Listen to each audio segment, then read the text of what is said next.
So I wanted to give you an update. I've been here almost 3 weeks. Today's Friday.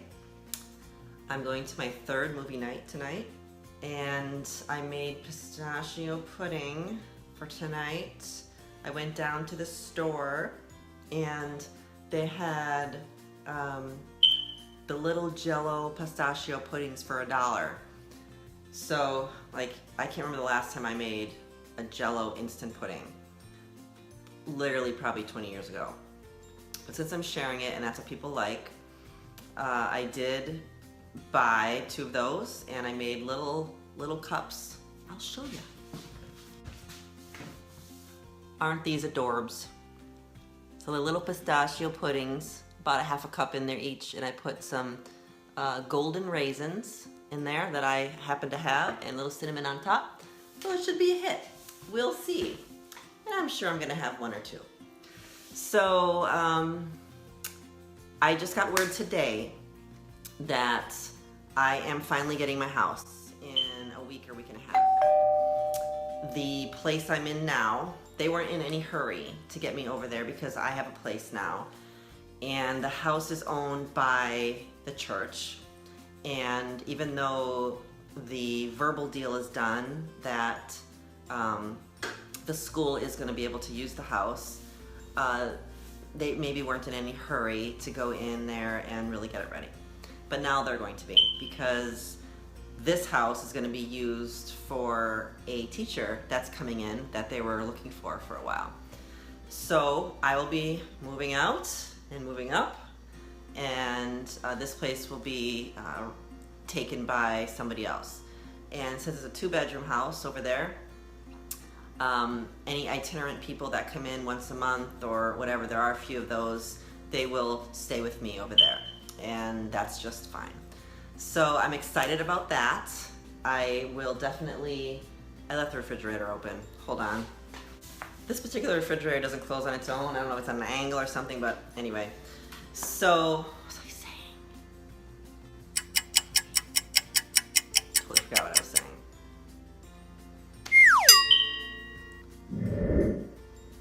Seriously, I forgot what I was saying. Never mind. That's really frustrating. So, I forgot what I was saying, but I'll give you a tour when I get there. Oh, and I wanted to give you a berry update for those of you who care. Pretty much blueberry season's over.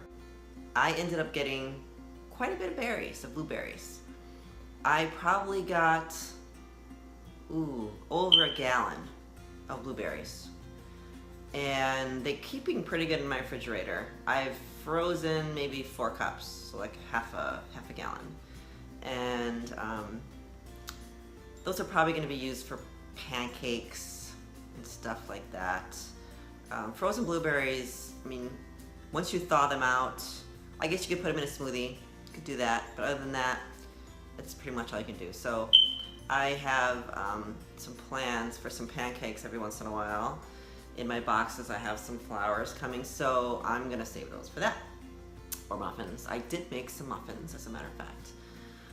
I got cranberries, but it's cranberry season pretty much now, so it's still raining, like almost every day.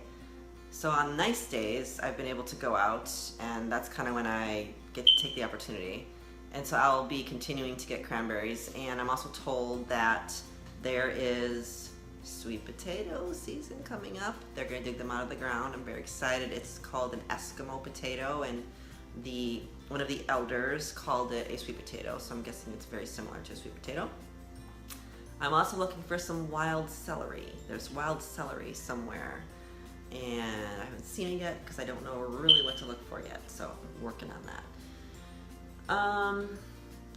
The upstairs of the school that I was telling you about, I kind of inquired a little bit about setting up some equipment, and apparently you can't. It can't be used like that. But they're kind of using it anyway. You just have to kind of put the equipment away, which is impossible with some of those pieces. So they're not like out in the middle of the floor, because they'll probably be in the way. There's treadmills up there though, but I can't do what I wanted to do, but I can use the equipment. And one of the other teachers has just ordered a big, huge piece of equipment. I don't remember what it's called. Cable crossover. I'm pretty sure that's the name of it is. That's the real name or not, but it's a cable crossover. It's a big unit. He's putting it up there, so I'm excited. It's gonna be here before I leave. So I've been up there a few times. There's a Total Gym that I'm using, kind of. I really should do some research on how to use one of those, what the different moves are, because it's a great machine. I should say it's great. It's a great device. It's not really a machine. I just don't know really how to use it. So I've been using that a little bit. There is a, I called it a weight stack earlier. It's actually, it's a pull down. It's for lats and stuff. It has, you can pull it from the top and you can pull it from the bottom. So it has two different ways you can do it. And I've been trying to do leg extensions on there. Very awkward, but you know, I've been making up stuff, which is kind of cool. So I'm kind of liking that. I've been doing the stairs down by the beach. Calling it a beach, it's not really a beach. I'm used to calling it a beach. Down by the river, let's call it that. Up and down there a few times. So I'm gonna try to build up my endurance there. So I'm working on other skills, physical skills, and my brain needs that. I love going to the gym and love lifting heavy weights. I love it. But every once in a while, I do need to do something different, and it's good for my body to do that too. So I'm stoked about all of this. I have to be creative, and I have the time to think. So I'm trying to be real creative. I have bands here at the house I've been using, things like that. But I don't think I have any other news other than I have full internet at work.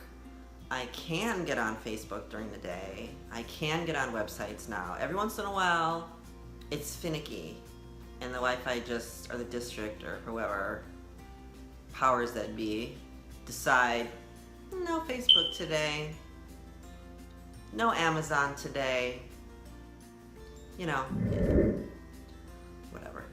So this is teaching me to be more flexible and patient.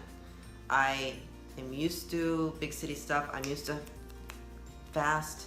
I like fast in most things, and this is teaching me that plan A almost never works here. And I usually always have a plan B, but you gotta have a plan C and D as well. And so I'm working on that, and I'm working on just planning to be disappointed. And it's not really disappointment, but it's just like, oh, that's not gonna work. Like planning to say that a lot. So this is just such a good exercise for me to be out here. I need this. I'm starting to get to know the people that are working here, the ones that are not from here, non-natives, and that has been a pleasure. Everyone here is just fantastic. Everybody is just so fantastic. I'm just surrounded by fantastic people. I'm not gonna wanna leave. It's gonna be a tearjerker to leave. And I'm hoping I can come back at some point.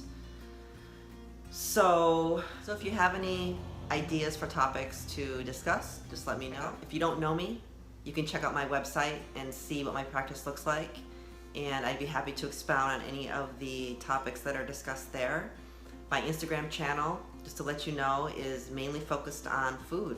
It's focused on home meal prep for the most part, giving you ideas for meals and things on the go. I don't generally post whole recipes. Sometimes I do, but there's a reason why I don't do that. I don't do that because recipes are easy to find.